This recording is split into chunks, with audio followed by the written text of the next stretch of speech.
અંકલેશ્વરની પ્રાંત કચેરી ખાતે હાંસોટ અને તાલુકામાં ગણેશ ચતુર્થી અંતર્ગત શાંતિ સમિતિની બેઠક યોજાઈ હતી.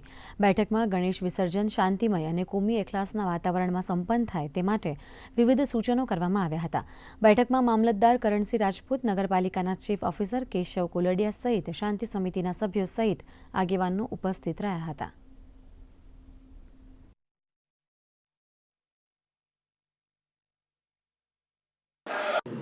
આજરોજ અંકલેશ્વર સબ ડિવિઝનમાં સમાવિષ્ટ હાંસોટ અને અંકલેશ્વર તાલુકામાં શાંતિ સમિતિની મિટિંગ યોજવામાં આવી, જેથી આવનાર ગણેશ ચતુર્થી અને વિસર્જનનું તહેવાર છે શાંતિ અને હર્ષોલ્લાસથી મનાવવામાં આવે તે માટે બંને કમ્યુનિટી હિન્દુ અને મુસ્લિમ બધાને સાથે રાખી અને આયોજન કર્યું છે. સાથે તંત્રમાંથી મામલતદાર, ટીડીઓ, પોલીસ તંત્ર, ડીવાયએસપી સાહેબ, નગરપાલિકા, જીઆઈડીસીનો સ્ટાફ તમામ હાજર છે અને વિસર્જનની વિશેષ તૈયારીઓ કરવામાં આવી છે અને લો એન્ડ ઓર્ડરના પણ કોઈ પ્રશ્ન થવાની સંભાવના હોય તો એ બાબતની પણ ચર્ચાઓ થઈ છે.